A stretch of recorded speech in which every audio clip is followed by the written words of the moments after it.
اسی طرح جو ہمارے معاشرے کے اندر جھوٹ کا ایک پہلو جس کو کہ جھوٹ سمجھا نہیں جاتا وہ یہ ہے کہ کوئی بات کہیں سنی اور وہ اس کی تحقیق نہیں ہے،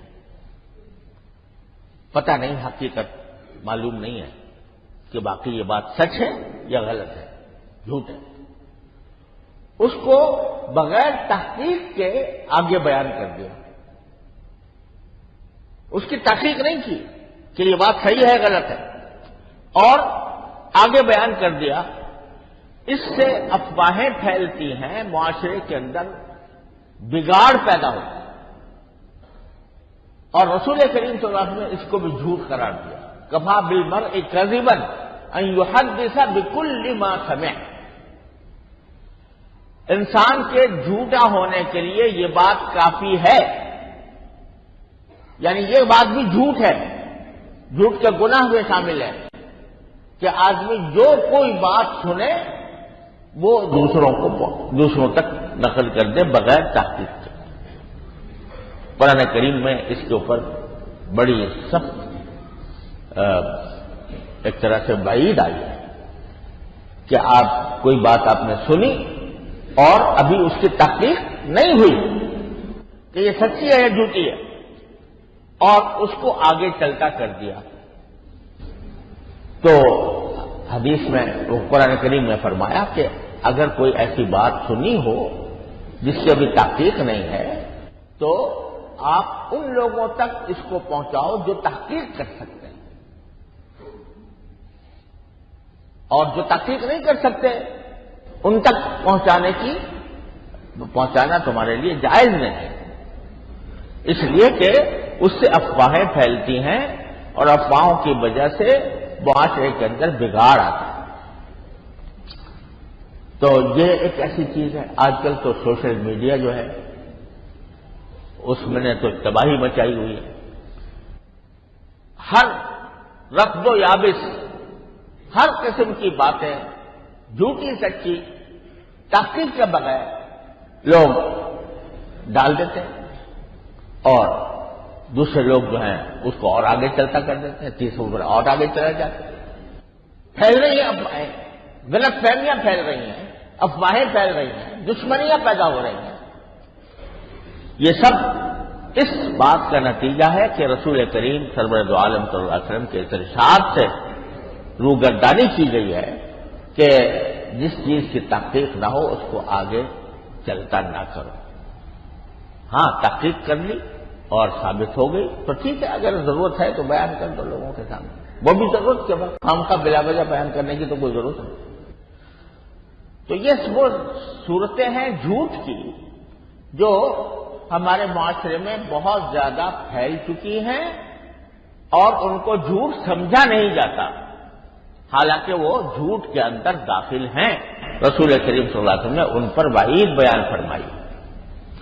تو یہ آدمی کو، جب آدمی کوئی واقعہ بیان کرے تو اس وقت اس کو ذرا سوچنا چاہیے کہ اس میں نے کوئی ایسی بات تو نہیں کہہ دی کہ جو واقعے کے خلاف ہے۔ اسی میں بعض اوقات مبالغہ، بات اتنی سی تھی اور اس کو بڑھا چڑھا کر، زیادہ بڑھا چڑھا کر مبالغہ کر کے پیش کر دیا، جو حقیقت میں اس درجہ نہیں تھا۔ تو وہ مبالغے کے نتیجے میں بھی غلط فہمیاں پھیلتی ہیں، اس سے بھی فساد مچتا ہے۔ مبالغہ بھی یہ بھی ایک طرح سے جھوٹ ہی کا ایک شعبہ ہے۔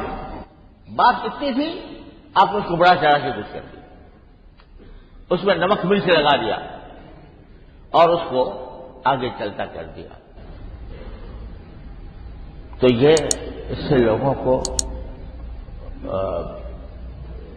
کو غلط فہمیاں پیدا ہوتی ہیں، غلط فہمیوں کی وجہ سے فساد آتا ہے۔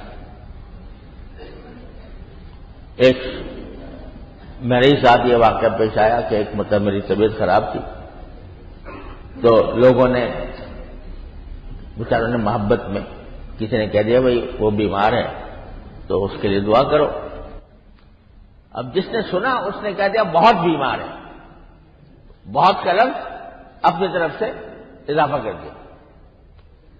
اب جب بہت بیمار سنا تو کسی نے سوچا ہوگا بھئی جب بہت بیمار ہے تو پھر ضرور ہسپتال میں داخل ہوا ہوگا، تو وہ آگے چلا کہ جی وہ بہت بیمار ہے اور ہسپتال میں داخل۔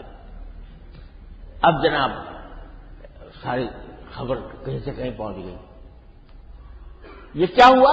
ایک لفظ کا اضافہ مبالغے کے طور پر۔ اس مبالغے نے کہاں سے کہاں بات پہنچا دی۔ تو یہ بات کرتے ہوئے آدمی، جیسے بزرگوں نے کہا ہے، پہلے تولو پھر بولو۔ جو لفظ زبان سے نکال رہے ہو وہ لفظ کہیں ایسا تو نہیں ہے کہ واقعے سے آگے بڑھا ہوا ہو، مبالغہ کرنے والا۔ تو ان باتوں کا خیال چونکہ نہیں رہتا، اس واسطے ہم لوگ غیر شعوری طور پر جھوٹ میں مبتلا ہو جاتے۔ یہ ساری صورتیں جھوٹ کی ہیں۔ واحد راستہ اس کا یہی ہے کہ پہلے سوچو کہ میں کیا کہہ رہا ہوں اور واقعے کے کتنا وہ مطابق ہے۔